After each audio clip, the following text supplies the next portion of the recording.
Hey friends, I am excited to share a little bit with you about a topic called obedience. And it's a topic that might get a bad rap. That word in the natural is maybe not the most pleasant word, but in the kingdom it is full of joy because we get to say yes to God. And I want to encourage you that obedience to God is incredible. It's amazing. And God is not a taskmaster. When he asks us to do something and we partner with him, we're actually walking out our design. And it's because he has a beautiful plan for us. And also through our obedience, he advances the kingdom through us, through partnership, and we get to be a part of God's plan and his redemptive plan for the earth. I wanted to share something that the Lord has spoken over me multiple times, and it's this simple phrase: my job is obedience, it's God who produces the results. So it's my job to be obedient, it's God who produces the results. I think sometimes when God is asking us to do something, sometimes maybe even subconsciously, we have a picture of what the results should look like, or we have an expectation. And sometimes when those expectations aren't met, we can feel like, did we do something wrong? I'm a recovering a perfectionist.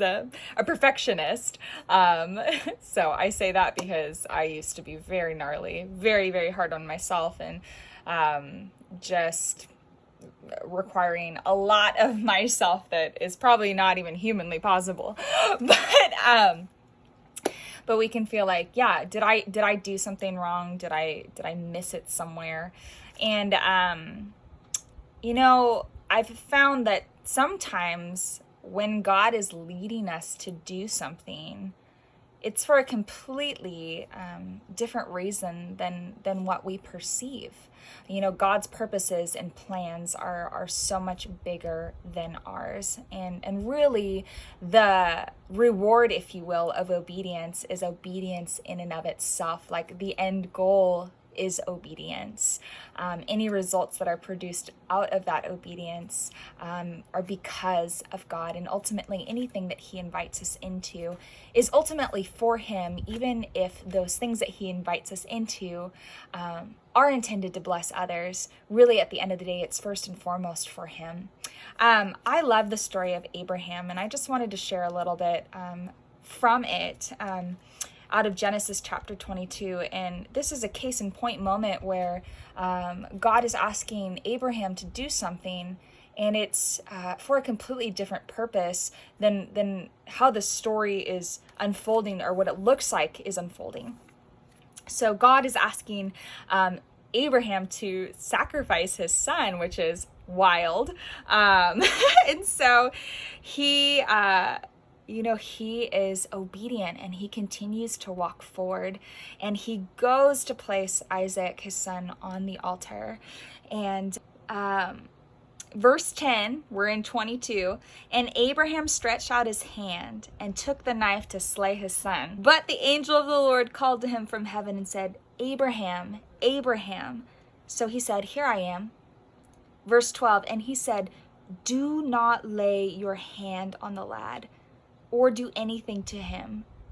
For now I know that you fear God, since you have not withheld your son, your only son, from me. See, that the purpose of the thing that God called him to was not that God needed a sacrifice of his son, but he was testing Abraham's heart. And actually, at the beginning of this chapter, we're kind of it alludes to the fact that that's what God was doing all along. It says that God tested Abraham. And so that is what God was after.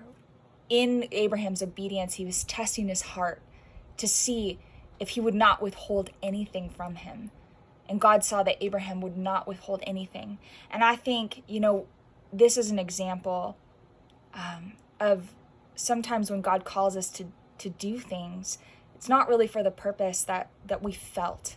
And so this is my encouragement, that at the end of the day, obedience is the reward in and of itself. It's not our job to produce the results, or what God does with our obedience is up to him. He's looking for a surrendered heart that says yes to him. So I just want to encourage you to keep your eyes focused on Jesus, and when he asks you to do something, to say yes regardless, because that's the joy of our obedience, is saying yes to God. And so yeah, I hope this encourages you. Be blessed, and just remember, your job is obedience. My job is obedience. It's God who produces the results.